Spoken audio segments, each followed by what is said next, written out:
আজকের রেসিপিতে থাকছে ফুলঝুরি পিঠা।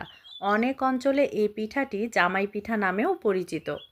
কিভাবে পিঠাটি সঠিক নিয়মে তৈরি ও সংরক্ষণ করবেন আর কি করলে পিঠাটি নষ্ট হয়ে যাবে, সকল টিপস সহ আজকের ভিডিওটি থাকছে।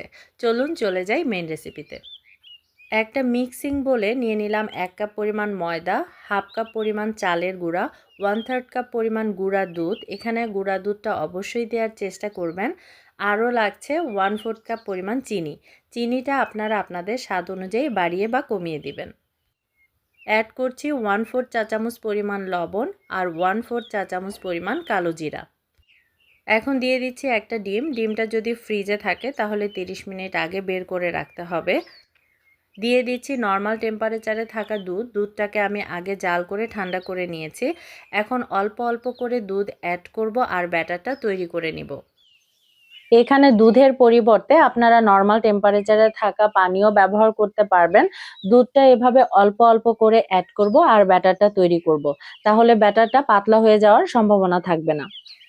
ব্যাটারটা খুব বেশি পাতলাও হবে না, আবার খুব বেশি ঘনও হবে না। আমরা চিতই পিঠা তৈরি করার সময় যে ব্যাটারটা তৈরি করি, ব্যাটারটা ঠিক সেরকম হবে। যেহেতু আমি এখানে চিনি ব্যবহার করেছি, পরবর্তীতে কিন্তু ব্যাটারটা আরেকটু পাতলা হয়ে যেতে পারে। ব্যাটারের কনসিস্টেন্সিটা ঠিক এরকম হবে। একটা চামচের সাহায্যে দেখিয়ে দিচ্ছি ব্যাটারটা কেমন হবে।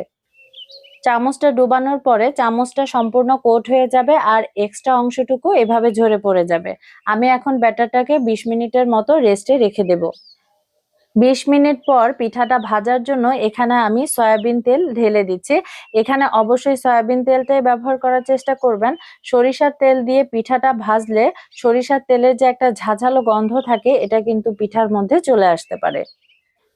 এখানে আমি একটা পিঠার শাঁস নিয়ে নিয়েছি আর এই শাঁসটাকে আমি 5 থেকে 7 মিনিটের মতো হাই হিটে ভালোভাবে গরম করে নিব। তো গরম করা হয়ে গেলে আমি এখন এই শাঁসটাকে ব্যাটারের মধ্যে ডুবিয়ে নিব। তো এটা কিন্তু পুরোটা ডুবানো যাবে না, এরকম অর্ধেক ডুবিয়ে নিতে হবে। পিঠার শাঁসটাকে তেলের উপরে 1 থেকে 2 সেকেন্ডের মতো এভাবে রেখে ঝাঁকালেই কিন্তু পিঠাটা সুন্দরভাবে বের হয়ে আসবে। আর এই শাঁসটাকে আমি পাশেই গরম করার জন্য এখন রেখে দিব। আর এ পর্যায়ে চুলার আঁচটা কিন্তু কমিয়ে দিতে হবে।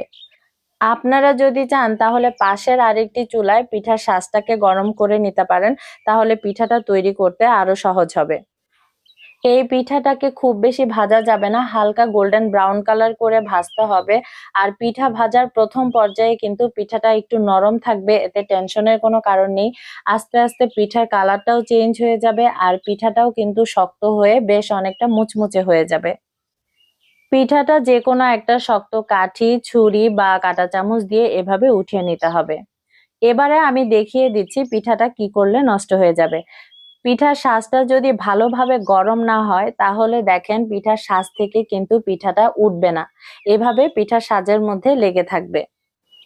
এর মানে বুঝতেই পারছেন পিঠার শাঁসটাকে অবশ্যই ভালোভাবে গরম করে নিতে হবে, আর নইলে কিন্তু পিঠা ঠিক এরকম হবে।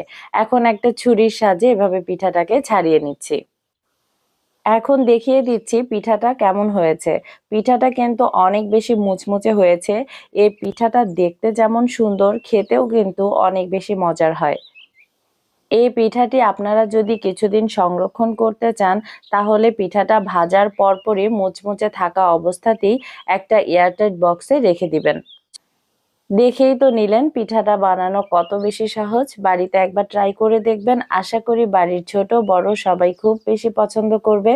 আর আমার রেসিপিটা যদি ভালো লাগে আমার চ্যানেলটা সাবস্ক্রাইব করার অনুরোধ রইল।